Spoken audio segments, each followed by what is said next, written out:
Os hidrocarbonetos correspondem ao grupo basal da química orgânica, porque dentro de toda a diversidade de moléculas orgânicas, os hidrocarbonetos são os mais simples, dotados apenas de carbono e hidrogênio, enquanto os demais grupos possuem outros átomos, como oxigênio e nitrogênio principalmente. E os hidrocarbonetos, assim como qualquer molécula orgânica, eles possuem uma diversidade de estrutura molecular. Eles podem formar moléculas abertas, sem ramificação, moléculas com ramificações, que correspondem àquelas que possuem um carbono terciário ou quaternado na sua composição, moléculas insaturadas, que são aquelas que possuem uma dupla ou tripla ligação, assim como também moléculas fechadas. E em relação às propriedades químicas, os hidrocarbonetos são sempre moléculas insolúveis em água, ou seja, hidrofóbicos. Isso ocorre porque as ligações covalentes formadas entre os átomos de carbono e carbono e hidrogênio são sempre do tipo apolar. E sendo apolar, não tem como elas realizarem as ligações de hidrogênio. Então, como elas são sempre apolares e as moléculas de água são polares, não ocorre interação química entre elas, justificando então o fato dos hidrocarbonetos serem 100% insolúveis em água, 100% hidrofóbicos.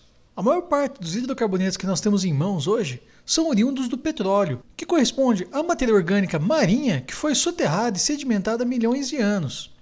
Acontece que as moléculas orgânicas possuem sempre carbono e hidrogênio e algum outro tipo de átomo. E ao passo que elas foram sendo soterradas há milhares de anos e submetidas também a uma elevada pressão e temperatura, isso acabou que, de alguma forma, expulsando os outros átomos presentes na molécula orgânica, sobrando apenas carbono e hidrogênio. E como falei anteriormente que os hidrocarbonetos são insolúveis em água, isso justifica o fato de quando tem um derramamento de petróleo no mar, o petróleo fica concentrado na superfície da água.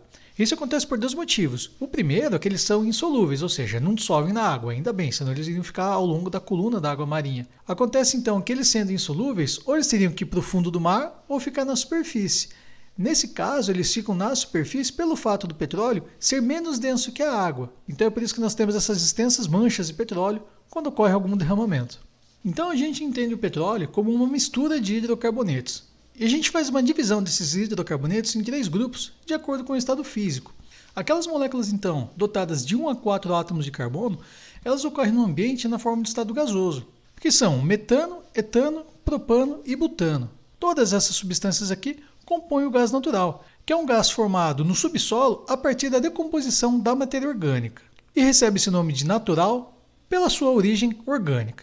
E desses gases aqui, o mais famoso e importante para a gente é o gás metano, CH4, que ocorre em maior proporção no gás natural, que é produzido por um grupo de bactérias denominadas bactérias metanogênicas em ambiente anaeróbico, ou seja, naquele em que não há gás oxigênio, que está associado a locais onde há ocorrência de petróleo, também em aterros sanitários decorrente do soterramento de matéria orgânica e também no trato digestório de animais herbívoros, como principalmente o estômago dos ruminantes. E esses animais produzem uma quantidade considerável de gás metano, que sai ou pela porta da frente ou pela porta de trás. E o gás metano, assim como o gás carbônico, eles são responsáveis pelo efeito estufa, que é aquela camada de gás na atmosfera que impede a saída da radiação solar, mantendo a superfície do planeta aquecida.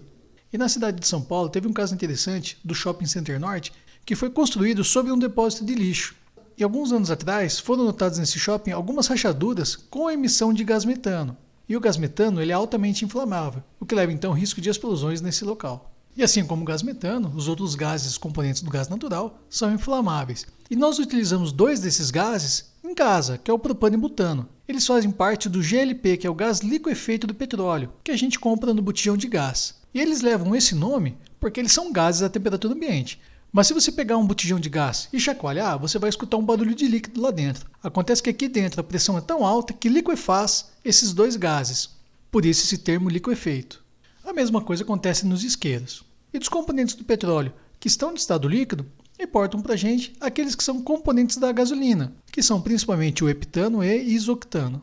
E por fim, dos componentes do petróleo que possuem mais de 16 átomos de carbono e estão no estado sólido, a gente utiliza vários deles na produção do asfalto e também do plástico, sendo que a utilização irrestrita desses materiais levará a diversas consequências do ponto de vista ecológico que nós enfrentamos hoje.